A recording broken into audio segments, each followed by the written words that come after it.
avisos, tá?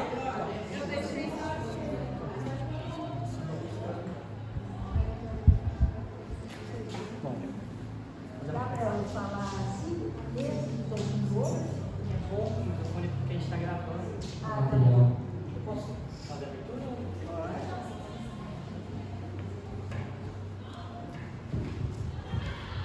Oi pessoal, boa noite. Bom, estamos aqui no nosso penúltimo momento, ainda tem mais depois aqui. A gente tem 2 lançamentos de livro, da Paula Caruso e do Thiago Marques.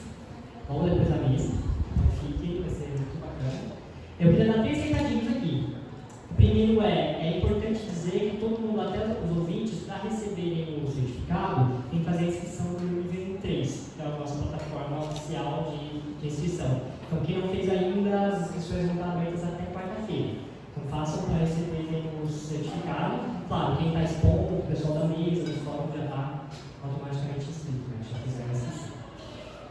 Vamos estar passando essa lista de presença em todas as atividades. A gente passou nos fóruns, passamos nas rodas, vamos passar aqui também. Então, é importante todo mundo que estiver aqui escrever o nome, né, para a gente ter isso como registro da presença de vocês. É muito importante.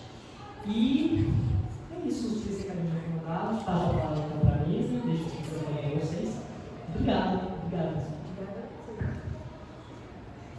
Podemos começar? Então, está todo mundo me ouvindo? Está bem? Tá ligado. O outro tá ligado. É bem bom. Alô? Agora sim. Bom, então, a nossa mesa temática é constituída do conjunto de trabalhos do grupo de pesquisa, trabalhos guiados pelo tema que nomeia esse grupo. Cena e poesia, questões poéticas na dramaturgia do tempo. E que se propõe como uma guia investigativa da cena, da dramaturgia escrita e da oralidade por meio dos atalhos da poesia. Atalhos estes que propiciam o surgimento anímico dos sentidos na atualização da presença cênica, no vir a ser da presença cênica. Assim, a fundamentação teórica dessa investigação apoia-se nos estudos da linguagem e da poesia, voltados ao olhar expandido da cena e de sua escrita. Os recursos dos conhecimentos transdisciplinares e das provocações críticas, das questões pragmáticas, teóricas e criativas que surgem no decorrer do processo investigativo, busca-se explicitar, por meio do diálogo, da troca e do compartilhamento, os engajamentos existenciais e políticos dos participantes e, consequentemente, de seus trabalhos nas instâncias da criação e da recepção. A programação das atividades do grupo é traçada coletivamente, segundo os interesses específicos de cada um, com as leituras e discussões de textos teóricos e poéticos, peças e roteiros performáticos.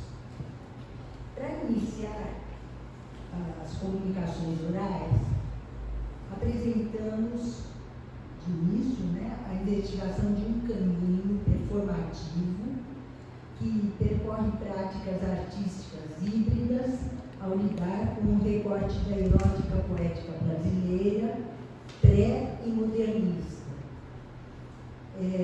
Trata-se da comunicação da tese Dramaturgias de Cupidez, uma experimentação performativa com poesias da erótica brasileira. Então, a palavra, Diego Batista Leal.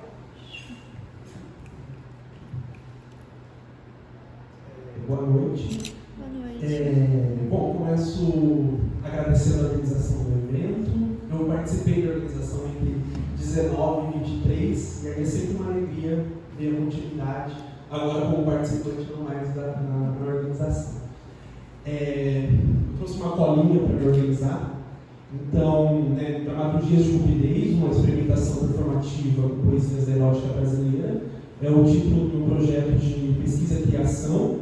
Aí, a proposta consiste em investigar como transpor o corpo-palavra de um recorte de poesias da erótica brasileira para o corpo em ação.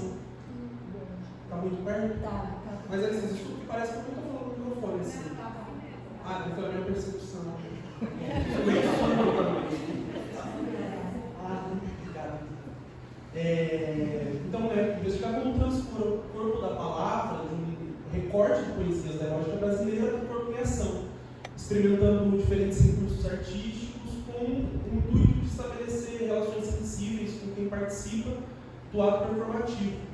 E essa busca se desdobrou ao longo do processo em experimentações que resultaram em vídeos performances, ações cênicas carnavalescas, números de carnaval. E nesse momento também um trabalho solo que devo apresentar dia 21 de outubro. Eu já aproveito para convidar todo mundo, às 9 da noite, na sala C04. Além de práticas de leitura também, leitura em público para a poesia, para ser escutada. Eu percebo que a dimensão do excesso presente nessas obras poéticas se reflete nessa variedade de modos de composição e apresentação dessas ações cênicas que desenvolvo, o que tem me permitido vislumbrar um percurso muito diverso. São muitos os caminhos para lidar com a força dessa dimensão fundante da vida, de intensificação violenta, criadora, que é no domínio de Eros e que na cena pode ser instaurada entre encontros, no estabelecimento de vínculos momentâneos e trocas com o outro. Aí, o que muito me interessa e busco investigar nessas experimentações é como instaurar uma atmosfera de presença e contato entre o corpo da linguagem poética e de quem participa da ação cênica, no sentido de estimular conexões efêmeras que sejam, contudo, significativas, que possam desdobrar-se em experiências de alteridade, em escuta sensível. Considerando o que diz o Hélio de Sica, a propósito da sua experiência com o samba no Morro da Mangueira, que a linguagem do corpo é explosiva. E nesse diálogo com o recorte da lírica sexual brasileira dos séculos XIX e XX, percebo que emergem temas ligados às identidades libidinosas do país, revelada numa milhar de perspectivas erógenas presentes em obras de Laurindo Rabelo, Magno Andrade, Roberto Piva, Ana Cristina César e Hilda Hilst.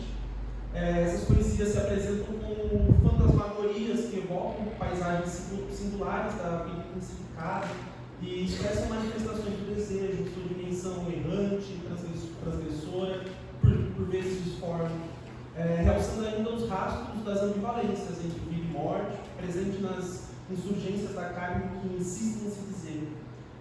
Nessa interlocução entre ser e literatura, busco me relacionar com a palavra poética erotizada como um elemento que vetoriza a concepção dessas dramaturgias performativas.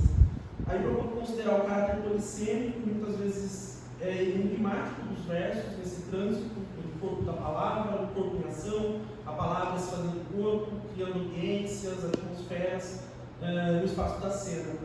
As ações de dramaturgia de Cupidez, que eu chamo de flechas, pensando na imagem de Eros, que ao disparar a flecha acerta e atravessa o corpo do seu alvo, transformando, cada uma dessas flechas performativas é desenvolvida mediante procedimentos específicos de modo de lidar com cada um dos poemas, que são os materiais disparadores e constituintes das composições.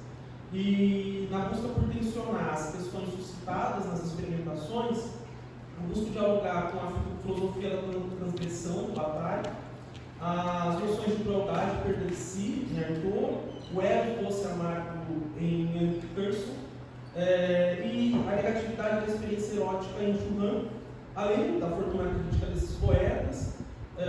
Esses autores que acabei de mencionar fomentam a reflexão nesse trânsito entre cena e poesia erótica.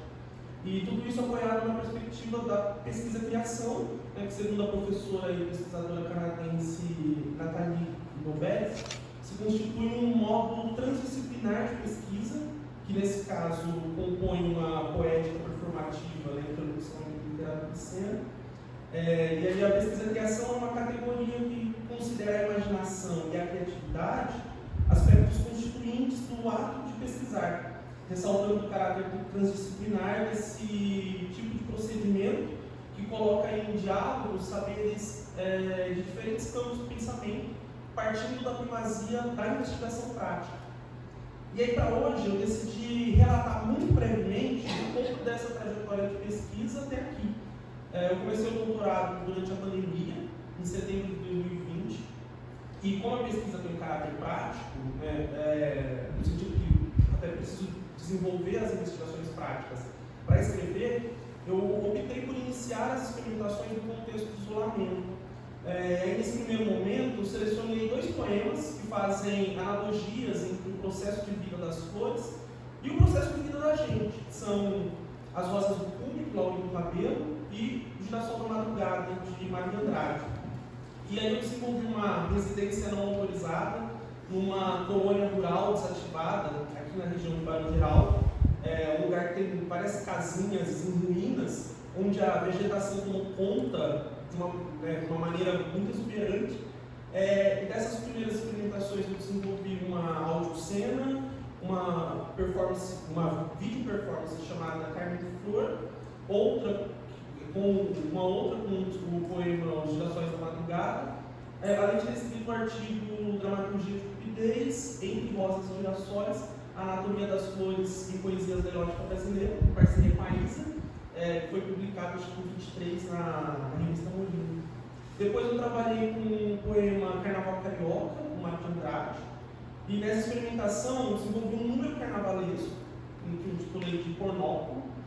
Trata-se de um dispositivo performativo feito para o carnaval, que tive o prazer de desenvolver para o Carnaval do Terra Vaca, junto com o grupo Panorama, coordenado pela professora Graça Navarro, grupo com o qual tenho a alegria de colaborar e que muito contribuiu para o desenvolvimento da pesquisa, justamente por entender o carnaval como um espaço de prática e experimentação cênica, baseado na horizontalidade entre artistas e público.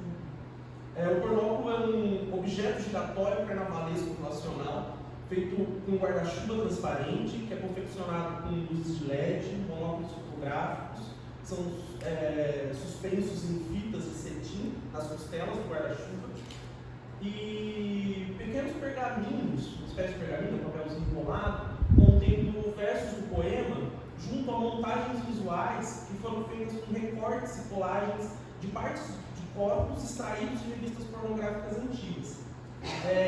As fotografias presentes no monóculo são uma série de narrativas visuais que dialogam com o Carnaval Carioca, o poema, nessa poesia o Mário versa sobre a experiência dele no Carnaval do Rio de Janeiro em 1923, e aí a performance foi realizada justamente no centenário da obra, em 2023.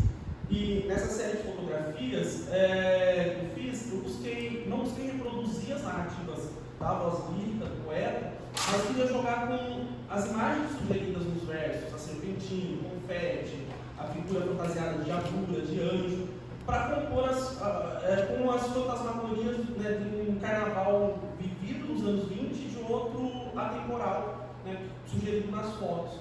E a ação desencadeada por esse dispositivo se constituía no oferecimento do objeto, com as fotos, pergaminhos, com os versos do poema Carnaval Carioca, as colagens. E minha intenção era de realizar uma performance que não se reivindicasse como uma apresentação artística, no sentido de hora marcada e tal, mas sim como uma ação que acontecesse no limiar entre a arte e a festa. E o movimento de passar o objeto para a observação dos presentes, dos foliões, buscava instaurar uma atmosfera de autonomia de quem manuseava, brincava, pensava com o guarda-chuva e sua circulação banheirista.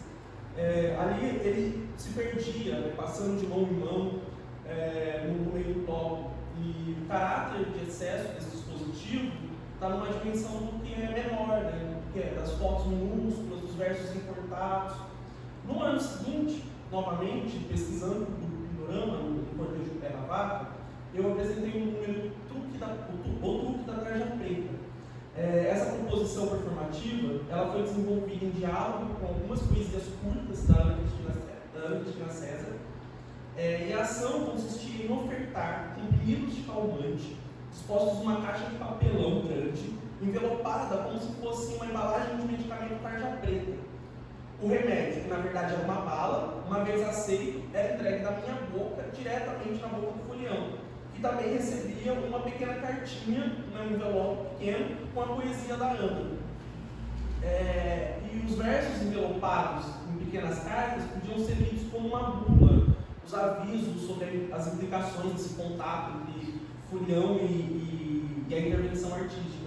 E havia ainda a possibilidade de o próprio folião assumir a caixa, sair distribuindo os comprimidos, balas e as poesias a quem ele desejasse.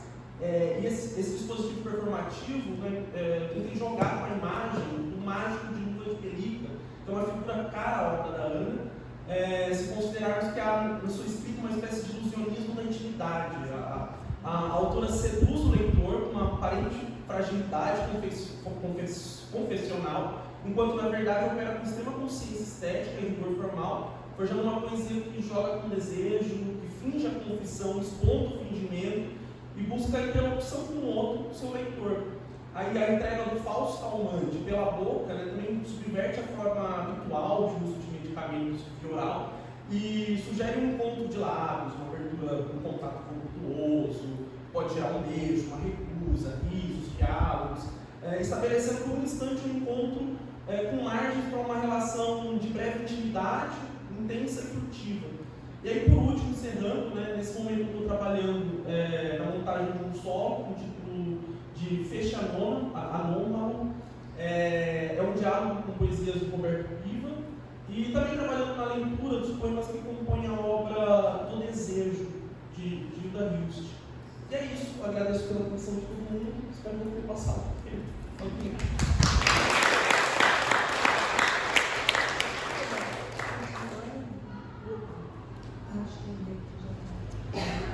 Alô? Está tudo bem? Então, em nosso território, eu aponto ainda o percurso de alguns trabalhos que se ancoram na dramaturgia de tradição literária, mas que, por outro lado, se apresentam com formas e conteúdos mais distintas, as formas e os conteúdos, não mais distintos, as margens dessa própria da dramaturgia tradicional. E, nesse sentido, eu chamo a pesquisadora presente nesse relato, que é a Ana Mendes de Carvalho, Ana B., com seu trabalho de ser a construção dramatúrgica a partir de figuras femininas monstruosas e grotescas. Você quer sentar?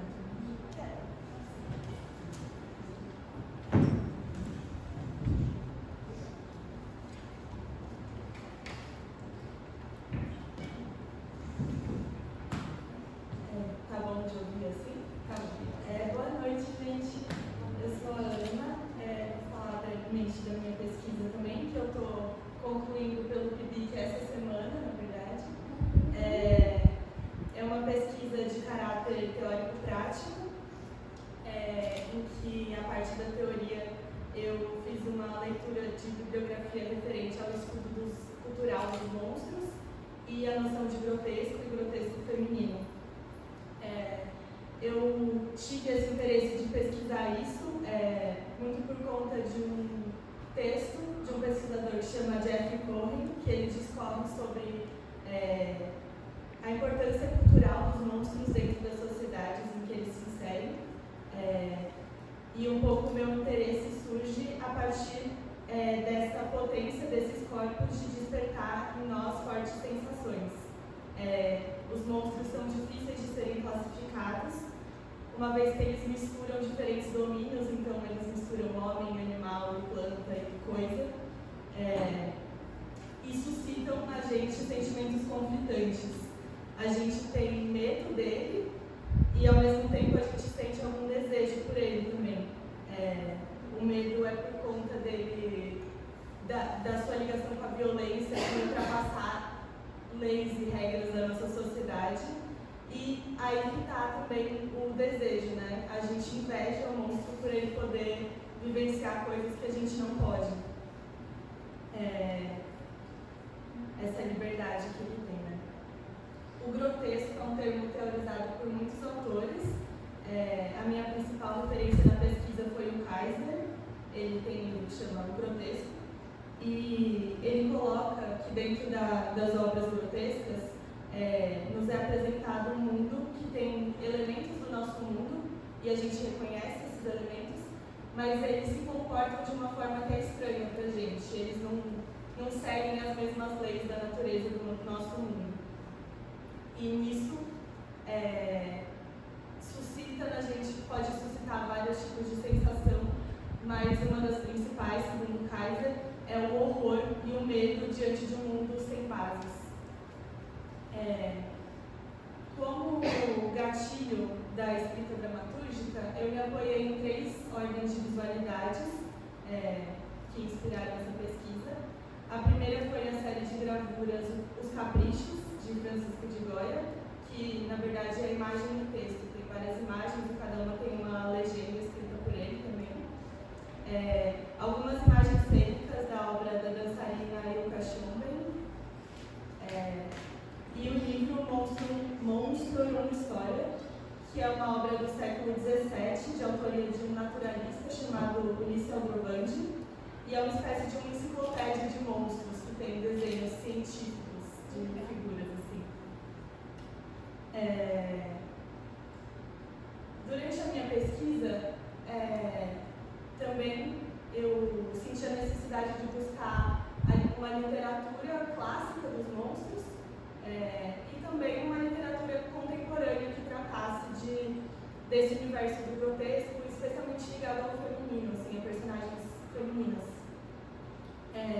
E todos esses materiais, tanto os teóricos, os literários, os visuais, todos serviram de alguma forma como gatilho da minha escrita dramatúrgica também. Através deles eu consegui construir um imaginário relacionado a esses temas. Enquanto eu lia, eu também fui selecionando pequenos trechos dramatúrgicos que eu encontrava por ali. E uma coisa que eu achei interessante é que a maior parte desses trechos vieram de textos teóricos, na verdade. E com tudo isso, eu comecei a escrita a partir de exercícios, assim, pequenos fragmentos que eu escrevia baseado em alguma coisa, algum desses materiais, e que não tinha assim, nenhuma ligação entre eles a princípio, mas era mais para adentrar nesse universo, tanto da escrita quanto do monstruoso. Eu não iniciei a pesquisa já tendo alguma ideia de peça, de narrativa, de dramaturgia, nem nada disso, assim. Eu deixei que elas fossem aparecendo organicamente ao longo da pesquisa.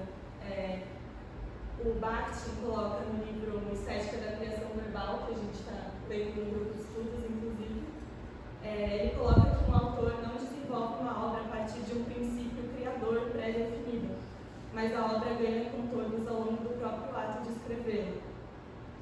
Então, nessa tentativa, a minha metodologia de escrita foi muito atravessada por um objetivo de não forçar que a peça fosse alguma coisa específica, mas tentar ouvir os sinais que aquela obra me dava de quais caminhos ela deveria seguir, assim. Isso acabou que se misturou muito com coisas da minha intuição, dos meus sonhos, das minhas vivências também. E muitas das ideias que eu ia tendo apareceram totalmente fragmentadas, assim. Alguma coisa me chamava muita atenção por algum motivo e eu não sabia porquê. E ao longo da escrita, do desenvolvimento, as coisas foram se interligando de alguma forma, assim. Enfim. A dramaturgia não está pronta, ela está em processo ainda. Eu estou terminando, né, oficialmente o período do PIBIC essa semana, deve ser, mas vou seguir escrevendo durante esse tempo. Mas a forma que a dramaturgia está ganhando também se relaciona bastante com esse universo do monstruoso, com a mistura entre domínios diferentes que eu observei nos corpos dos monstros, se refletiram na dramaturgia através de uma mistura entre linguagens. E para essa escrita eu também me apoiei bastante na noção de rapsódia, que é teorizada pelo Sarrazaki, e que proclama essas noções de descontinuidade, regularidade, fragmentação e polifonia dentro das obras.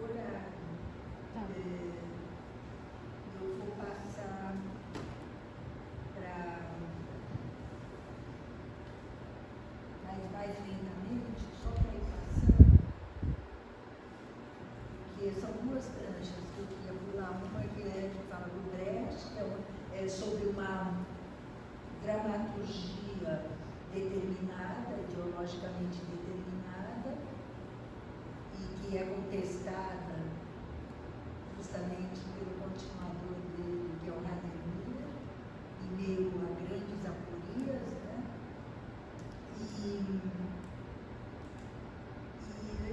E chegar na Anne Huddersfield, que fala que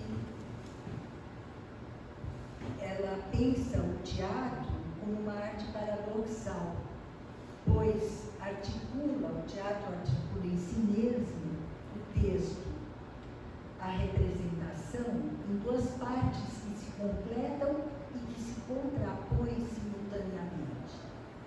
Para Huddersfield, não há equivalência semântica entre as duas partes.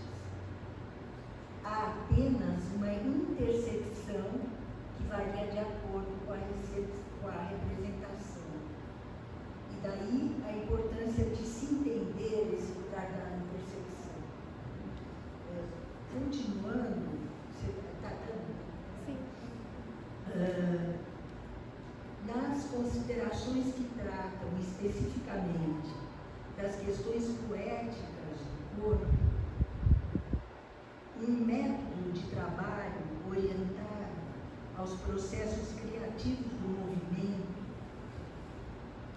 vai sugerir formas e substâncias às imagens moventes que surgem no decorrer do trabalho e acabam sendo registradas como material imagético, fílmico, textual, musical, midiático, etc., que vai configurar o roteiro investigativo da pesquisa, bem como o da própria obra ou do experimento, que vocês puderam ouvir o depoimento da dele. E nessa direção, eu chamo a Manuela, que vai falar do movimento, que ela trata, no caso, da pesquisa de mestrado dela, Manuela Carvalho Vilela, e a sua pesquisa tem o título de Entre a Virtuose e a Poética, um estudo da transformação da dramaturgia circense. Com a palavra. Oi, gente, boa noite. Bom, a minha pesquisa é sobre dramaturgia circenses e nessa pesquisa eu tenho analisado, em especial, a forma como a técnica circense tem se deslocado do seu lugar de virtuosismo para habitar outras possibilidades cênicas. Então, em primeiro lugar, eu vejo que há uma pluralidade de formas dramatúrgicas que são experimentadas pelo circo em seus diversos períodos,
e a forma como a cena se desenvolve, qual que é o nível de tensão de cada momento e qual o nível de tensão que os corpos dos artistas carregam.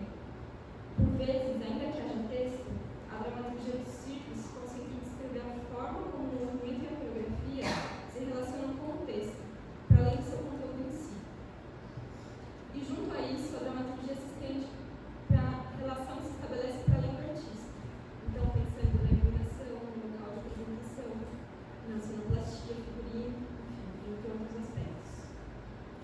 Em segundo lugar, tendo em vista as pesquisas de vários estudiosos do circo, especialmente da história do circo, como é o caso da Hermínia Silva, o circo ele é considerado uma linguagem que sempre teve em diálogo com o contexto e também sempre teve em diálogo com outras formas expressivas de arte.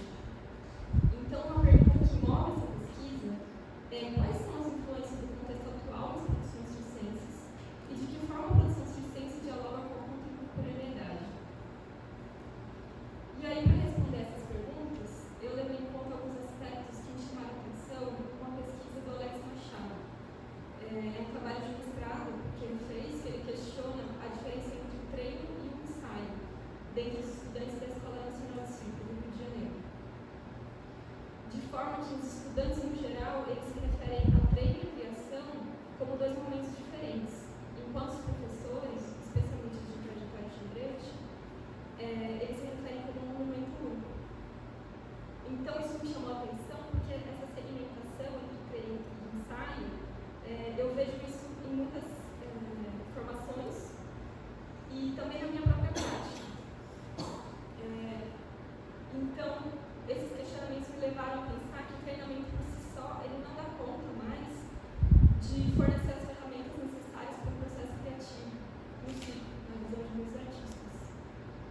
Então, para o andamento dessa pesquisa, eu fui atrás de analisar o momento criativo.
levam só em conta, não põe só em questão o corpo virtuoso, mas também o corpo padrão esperado dentro do circo. Então, ainda que cada artista possa se desenvolver de uma maneira única e que o circo tenha um espaço para você ter uma diferença, né, uma diferença bem-vinda, um dos diálogos das posições sociais com a comunidade tem sido questionar o lugar dos corpos dissidentes, que lugar eles ocupam no circo, e que lugar os corpos de pessoas com deficiência ou condições diversas ocupam no circo.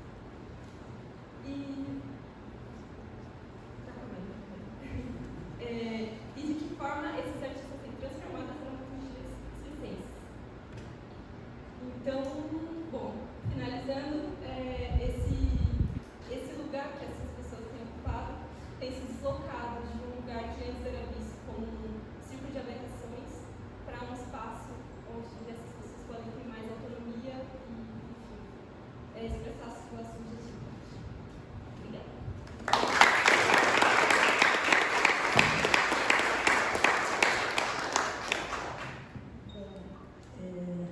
Continuando aqui, a mirada entre cena e poesia mais opaca.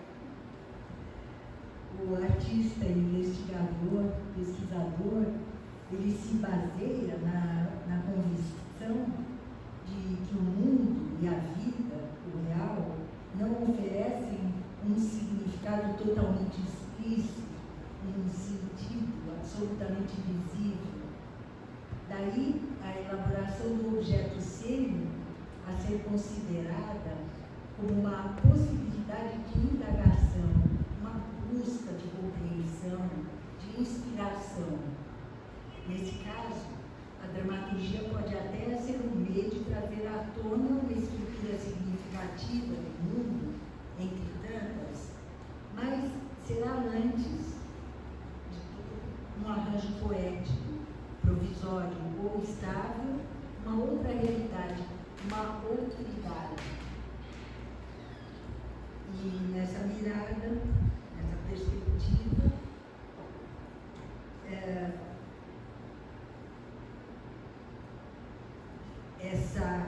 essa visão é resultado de uma constelação de elementos reunidos que o artista impõe a uma realidade que lhe parece frequentemente caótica e inconstante risco. Através desse olhar, o que se apresenta é um sujeito que não possui os meios estruturais disponíveis para dominar a complexidade do real. Daí o interesse por ações que ocorrem simultaneamente, pela reprodução paralela de vários pontos de vista e por formas circulares de narrativas, descrevendo não apenas uma coisa, mas tentando dar conta de tudo que acontece ao redor. Esse caminho é especialmente percorrido na pesquisa da Fernanda Toledo, em seu projeto de doutorado. Por favor, leia o título em inglês, o título do projeto. Pode pegar a palavra. Oi? Bom, eu escrevi minha fala para não ultrapassar o tempo. É a primeira vez que eu faço isso porque eu odeio gente que lê e escreve. Nada contra a Isa, a Isa é maravilhosa, mas em geral eu odeio. O meu orientador do mestrado, o Fábio, ele também escreve e lê. Mas ele é muito engraçado, ele faz comentários maldosos, então tudo bem. E ele é do Rio, então ele tem sotaque lindo, carioca e tudo mais. E isso dá direito para ele ler e falar o que ele quiser. Eu perdi meu sotaque, mas eu também sou do Rio. Eu sou louca também. E sempre que eu falo isso, eu lembro da Amanda Lira, daquela peça que ela fala assim: ai, que no Rio é diferente, no Rio a gente não fala assim. Tá vendo? Eu já desviei do assunto. A Isa mandou eu escrever e falar porque estava no tempo para evitar esse tipo de coisa. A Isa sempre tem razão. Vamos ao texto.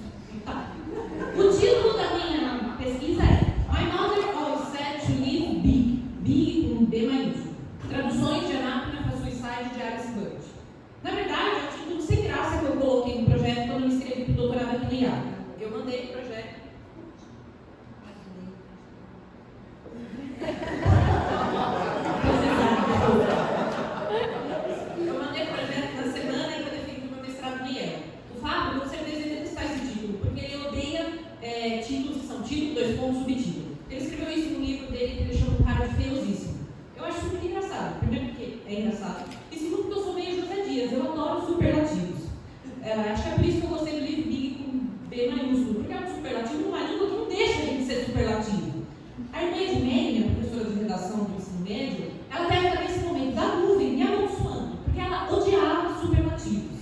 E ela foi colega do Zé Celso e do Paulo André na faculdade. E ela falou pra mim, Fernanda vai estudar latim, não teatro. Mas eu não obedeci. Mas no fundo ela devia saber disso, porque foi ela que colocou o Nelson Rodrigues na minha mão quando eu tinha 14 anos. Então eu acho que eu estava esperando. Ela falava que eu era uma adolescente muito peculiar.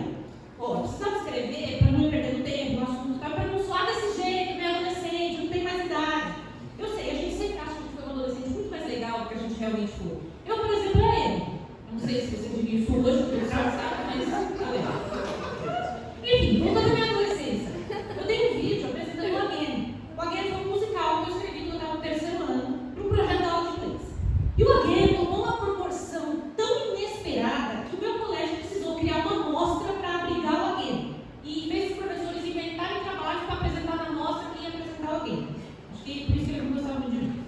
Eu tinha 17 anos e eu apresentei a peça assim: Oi, eu sou a Fé, era meu apelido. Como se ninguém soubesse disso, porque eu estudei sempre na mesma escola. Aí eu falei um monte de coisa, parecia que não ia se encaixar, mas uma hora ela se encaixava. Eu acho que eu ainda faço isso quando eu vou apresentar os trabalhos. Porque eu chego falando: Oi, eu sou a Fernanda, eu sou doutoranda e eu estudo umas mulheres malucas. Aí ninguém me respeita. Eu tenho tentado soar mais adulta, doutoranda, acadêmica, bolsista, cargos de excelência, sabe? Aí eu falo assim: Oi, eu sou a Fernanda, eu pesquiso dramaturgia anglófona de autoria feminina. Aí todo mundo olha pra mim e fala: não é só peito estelhador. Mas em seguida eu já falo assim: gente, isso é só um monte de mulher que escreve dramaturgia. E eu perco todo respeito a você. E eu acho que eu faço isso porque é aquela nossa coisa de se diminuir, sabe? Quando alguém fala alguma coisa pra gente que é muito legal, e a gente mulheres, e a gente fala assim: não é tão legal assim, foi tão difícil, é coisa, muito baratinho, tranquilo. Eu não sei, mas eu acho que isso tem algo a ver com as coisas que o patriarcado bota na nossa cabeça, que a gente não pode ser, mulheres, a gente não pode ser inteligente demais, boa demais, talentosa demais, não pode. Vou deixar uma lacuna aqui que vocês preenchem. Eu tenho essa impressão. Eu não sei se vocês ficam pensando às vezes assim: eu sou tão boa em tanta coisa e esse lacuna de novo. Ele merece elogios, aplausos, prêmios, sei lá mais o quê, por ser só um medíocre. Isso de alguma forma é como que a Virginia Woolf falou lá atrás, no Teto Todo Seu. Imagina só que ela falou este texto em 1929. Ela foi lá e ela falou com a voz dela. Ela disse assim: a sociedade, a história, o cânone, blá blá blá. Tudo isso premia os homens sem qualquer qualificação aparente, exceto a de não serem mulheres. São esses homens que vão lá, cientes da sua mediocridade, pá, livre, com letras garrafais na nossa cara. Enquanto a gente se apequena e se ridiculariza. E ridiculariza e apequena umas às outras, porque afinal é muito fácil bater em quem já está apanhando.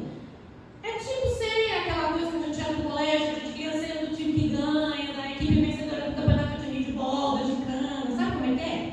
Eu não sei, na verdade, como é isso, é só uma metáfora, porque obviamente eu não era de nenhum time, eu era emo, eu ficava ouvindo Fresno Meus que nem, e lendo coisas que a minha cabeça não tinha idade para ler. Mas é uma metáfora, porque eu preciso parecer descolada, né, gente?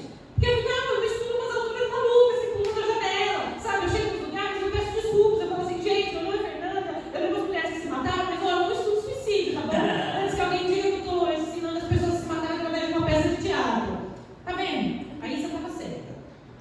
Eu preciso escrever porque eu já fui longe, eu já estou falando de suicídio, assim, esse nem é o ponto do meu doutorado. Até porque, deixa eu ter uma música de êxtase. Agora eu estudo uma autora que está viva. Viva! Ela fala, ela vai em festas de lançamento, ela vai de moletom nas festas de lançamento, ela dá entrevistas, ela vai trabalhar com a Taylor Swift, ela está vivona da Silva. E ela está viva o suficiente para mandar o assistente dela responder o meu e-mail, todo educado, dizendo: ai, Fernanda, obrigada por que irritante, mas eu receio que ela não vai mandar o texto que você pediu encarecidamente para ajudar na sua pesquisa, porque ela não quer que ninguém leia. Best wishes! Pausa dramática. Ela não quer.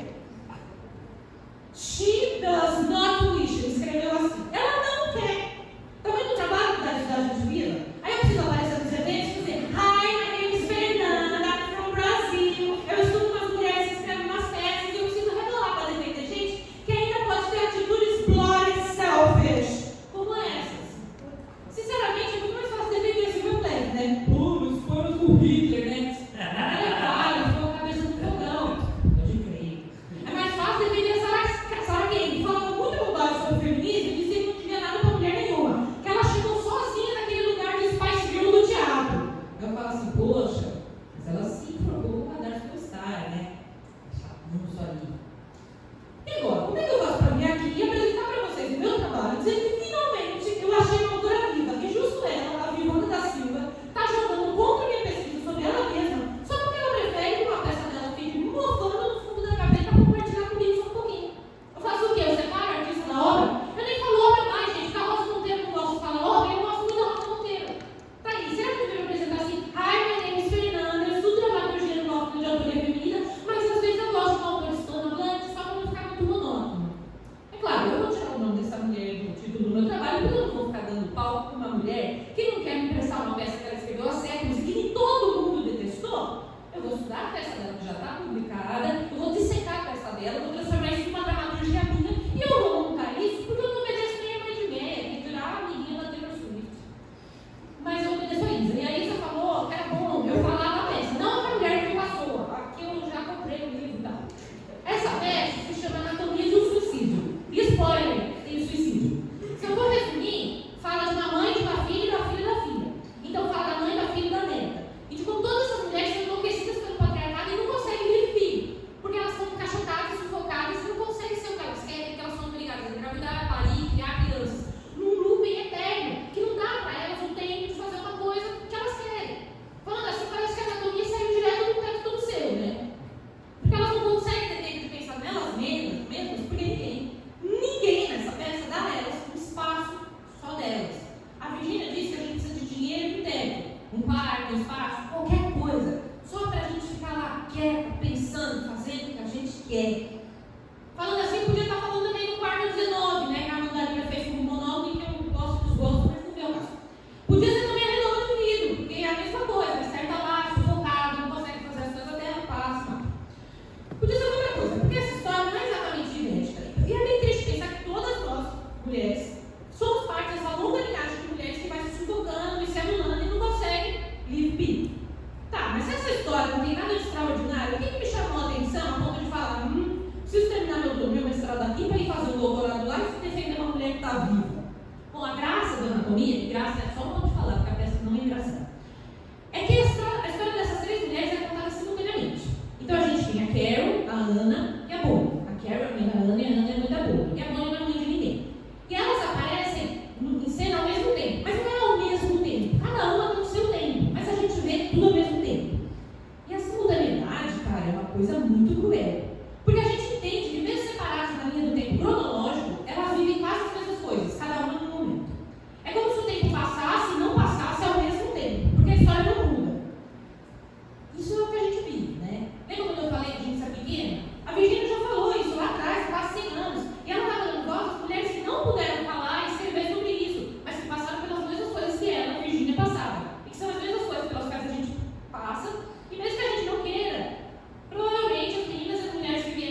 ela escreveu na língua dela e eu escrevi em inglês. Então, se ela me pedisse um texto do Agrienoja, eu ia falar: Hi Alice, eu não estou a fim de compartilhar com você abraços, em português bem claro.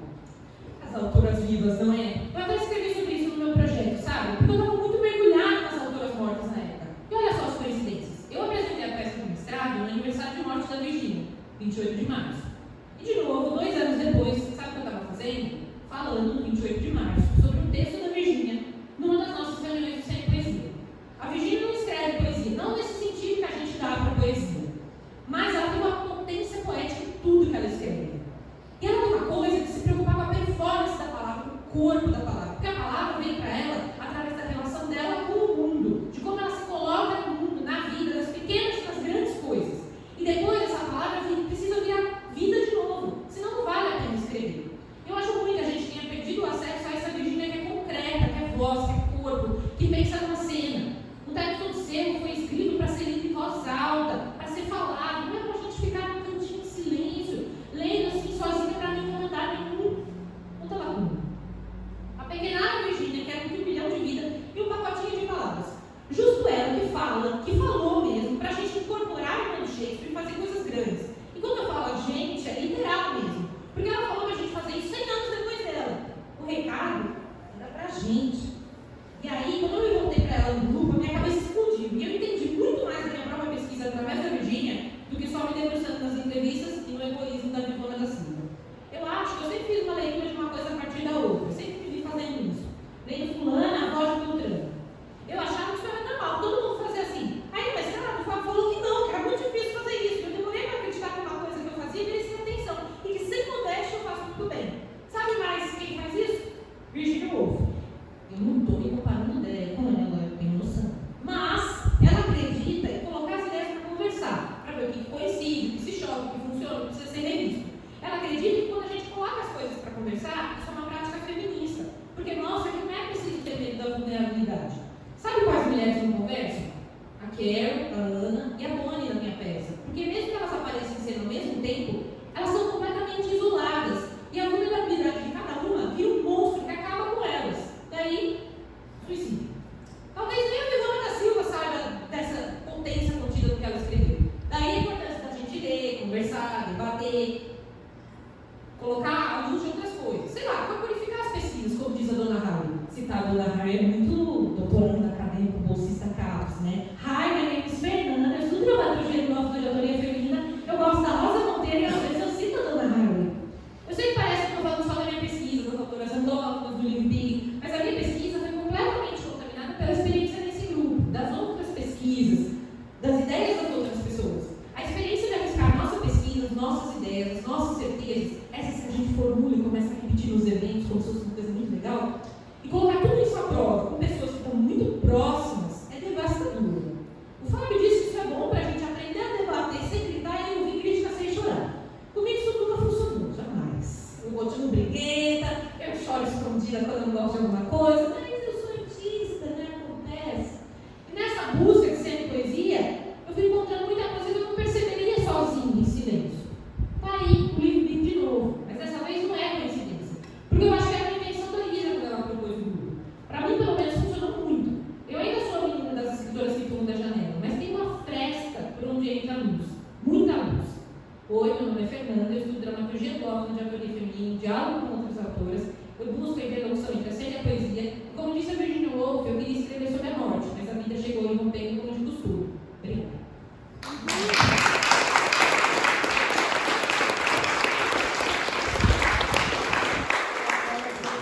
Boa noite para vocês. Peço perdão por não ter cumprimentado desde o vídeo. Boa noite. Obrigada pela audiência.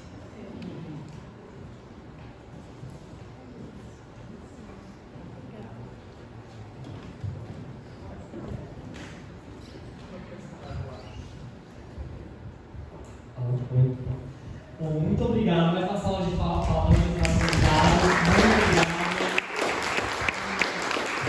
Agradeço. A gente vai preparar agora, então, a exibição aqui, o compartilhamento do PDF para os nossos lançamentos de livros.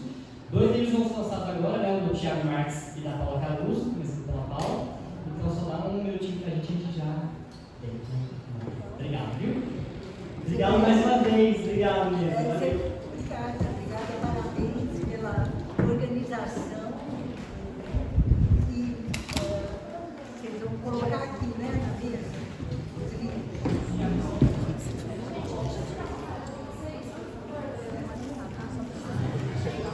Obrigado, viu? Valeu.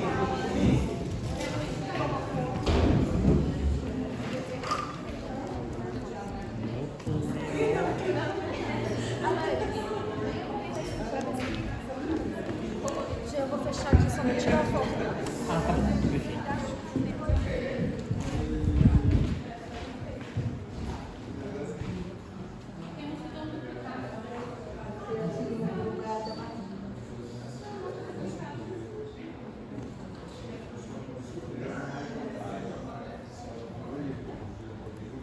Paula?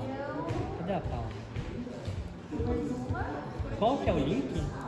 Qual que é o link do vídeo? O link ele tá lá no final. Não, vai descendo.